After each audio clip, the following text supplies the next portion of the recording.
Hello, hello. Today we're talking all about how to read those food labels to manage our blood pressure. There's lots of research out there to show that individuals who are educated about how to read the food labels and actually apply that will improve their heart health, which is fantastic. So that's what I'm here to show you today. And if you want to learn about reading food labels to lower your cholesterol levels, I'll link a video here. You can take a look there. And for those of you who don't know me, I'm Veronica. I'm the heart dietitian. I have over 10 years of experience working with individuals just like you to lower their blood pressure or cholesterol using food. If you haven't subscribed, be sure to do that. I upload a new video every week. Okay, so let's jump into the three things that I want you to pay attention to when reading the nutrition facts panel to manage your blood pressure. I'm only narrowing it down to three things because I know we don't have a lot of time. And when you're in the grocery store, I want you to make the most of your time. So let's talk about those three things. The first one is serving size. The most important thing you need to look at is serving size because all of the nutrients that are listed below the serving size is based off that number. And it's important to know because if you're eating a portion that's bigger than that serving size, you need to multiply those numbers to make sure that you know how many nutrients are in your portion. So I'll give you an example. If a serving size says half a cup, all the nutrients there will be based on that half a cup. So if you're eating a cup of that product, then you need to multiply all of those nutrients by 2 in order to understand how many nutrients you're actually consuming. Okay? That's one reason why we need to know the serving size. The second reason why we need to know the serving size is because when we're looking at two products in the grocery store, they don't necessarily always have the same serving size. So we're trying to compare a product to see which one's healthier. So we need to make sure that we're comparing the same serving sizes. So again, if one product has half a cup serving size and another product has 1 cup serving size, we'll need to multiply this product by 2 in order to compare the nutrients properly. Because perhaps you're walking through the grocery store, you pick up the two products. The one with the lower serving size is likely to have a lower amount of sodium or other nutrients that affect our blood pressure, and you may think it's a healthier product. But when you multiply it by 2 to match that other product serving size, you may be surprised to see that perhaps it's not the healthier option. So that's why serving size is extremely important, and it's the first thing you need to look at on that nutrition facts panel to manage your blood pressure. Now, this second nutrient, I want you to jump all the way down past calories to sodium. I'm sure you're aware that sodium is linked to blood pressure. I think we've done a great job at educating individuals that eating too much sodium can increase our blood pressure levels.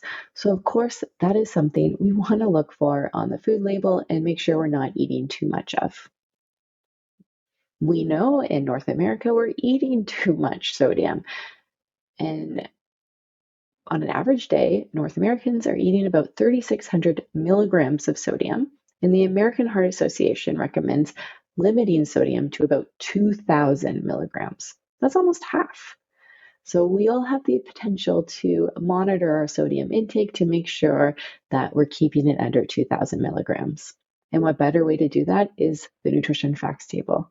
Because when we analyze how much North Americans are eating in sodium, it's not coming from the salt shaker, it's coming from processed food and restaurant meals. So, understanding that, we then can look at products that have the food label and we can choose healthier, lower sodium processed foods that can then fit into our 2,000 milligram budget. So, how do we know how much sodium to look for on the food label? Well, we know that American Heart Association recommends limiting it to about 2,000 milligrams. So you can divide that equally over your 3 meals, or if you're having snacks in there.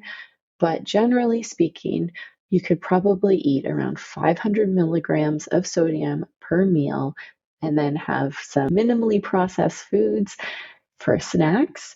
and still stick within that 2,000 milligram budget. So I guess it just depends on your eating patterns and what types of food you're consuming. If you're consuming mainly fresh, unprocessed foods, your meals, and then more of the processed foods for snacks, then you'll want to consider your intake at snack time a lot more than naturally processed foods. You want to consider what your lifestyle is, and you can always talk to your dietitian to understand how much to look for. But the great thing about food labels is they give you two numbers. One is the milligrams per serving size, and then a percent daily value per serving size. So you can look at either of those. I often recommend looking at the milligrams per serving size, since we know that the American Heart Association has given us that 2,000 milligram target. We can really be as specific as possible and keep it to the 2,000 milligrams. But at first glance, that percent daily value could be a way of just knowing if a product is really high in sodium or not. So generally speaking, if we're looking at a percent daily value of 15% or more, that usually means that a product would be high in that nutrient. So for sodium, we go across, percent daily value is 20%. That could be a high sodium product. So now that we talked about serving size and sodium, another important nutrient that just came onto food labels recently is potassium. Now, potassium is a wonderful mineral. It does the exact opposite of sodium in our body. So making sure that we're consuming enough potassium can actually help balance out the sodium in our body and thus help manage our blood pressure. So luckily in the vitamins and minerals section, you can go down and look at the potassium amount. And then you can use that percent daily value of 15% or more to know if a product is really rich in potassium or not. Because we want more potassium. So 15% or more of your daily value means that it will generally make an impact to your total day. And now we talked about what to look for. I wanted to give you a quick example. And I'm going to compare breakfast cereals. So we have Cheerios here, which is a minimally processed breakfast cereal, and then rolled oats that I have. So we're looking at serving size to begin with. The Cheerios has about a cup is one serving, and the serving size for the rolled oats is a third of a cup. So we know that we need to multiply all the nutrients by 3 in order to match the serving size of the Cheerios.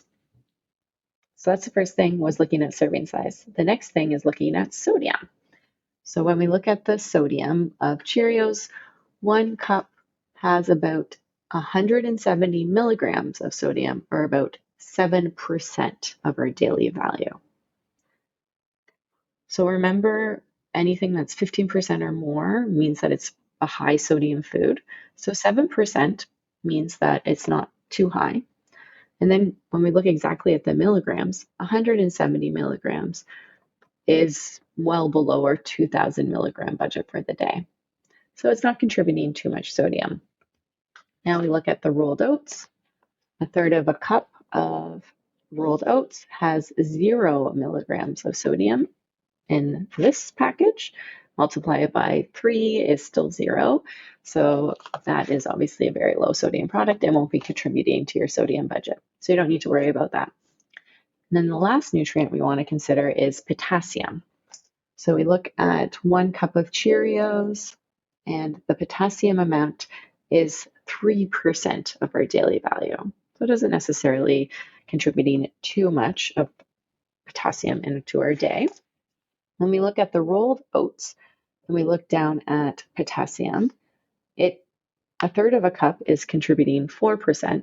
So we multiply by that 3, and that would be about 12% of our daily value. So it would be more than the Cheerios, but again, still not over that 15%, which is contributing a significant amount of our potassium levels. So that's how you would look at those 3 nutrients to indicate if they're going to help manage your blood pressure or hinder your blood pressure. Another last tip before I sign off is you can always add more potassium to your food. So something like cereal that I just presented here, adding some fresh fruit is a great way to add some more potassium to your breakfast meal, and these products to help further manage your blood pressure. Potassium is mainly found in fruits and roots, so root vegetables. So keeping that in mind and making sure you're eating a balance of those will help you further manage your blood pressure with nutrition. I hope that helped, and let me know what you think in the comments below.